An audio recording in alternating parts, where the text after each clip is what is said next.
செவ்வாய்க்கிழமையில சஷ்டி, செவ்வாய்க்கிழமை சஷ்டி திதி வர்ற அன்னைக்கு யாருக்காவது போய் தானம் கொடுத்தீங்கன்னா கடன் பிரச்சனைலேருந்து விலகியாகி வருமானம், வேலை இல்லாதவங்க வேலை கிடைக்கும்.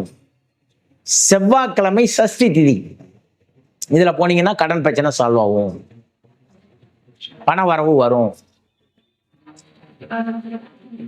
அது மாதிரி திருக்கோளூர் வைத்தியமாநிதி போயிட்டு வர்றது, பெருமாளை வணங்கிட்டு வந்து அங்கே காசு வச்சு 3 தாமரைப்பூ வாங்கிட்டு வந்து ரொம்ப நல்லது.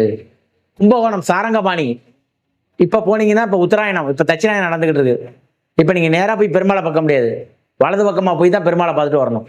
இதுவே தை மாதத்துலேருந்து ஆடி மாதம் வரைக்கும் போனால் இடது பக்கமாக போய் தான் பெருமாளை பார்க்கணும். எந்த பெருமாள் கோயிலுக்கு போனாலும் தாயாரை முதல்ல பார்க்கணும், அப்புறம் தான் பெருமாளை பார்க்கணும். எந்த சிவன் கோயிலுக்கு போனாலும் சிவனை பார்த்துட்டு அம்பாளை பார்த்துட்டு தான் வரணும். இப்படிலாம் இருக்குது சார். சாமி கும்பிட்டு வந்தீங்கன்னா நல்லா ஆயிடுவீங்க. கோயிலுக்கு போக மாட்டீங்களா? 41ங்கிற நம்பரை எழுதுங்க. 4:42ங்கிற டயத்துக்கு காலையில் ஏர்லி மார்னிங் ஏந்திரிங்க. ஒரு மாதம் ஏந்திரிச்சு பார்த்துட்டு கமெண்ட் பண்ணுங்க. ஒரு மாதம் 4:42க்கு ஏந்திரிச்சிட்டு கமெண்ட் பண்ணுங்கிறேன். வேலை கிடைக்கல, பணம் வரலன்னா கேளுங்கிறேன். அதே மாதிரி 85ன்னு ஒரு 21 முறை எழுதுங்க. நோட்லேயே, பேனாவிலையோ, உங்கள் ஆஃபீஸில் உட்காந்துருக்க இடத்துலையோ, கடன் அடைக்கணும், பணம் வருமானம் வரணுதுன்னா எழுதி பாருங்கிறேன். கண்டிப்பாக பணம் வரவு வரும்.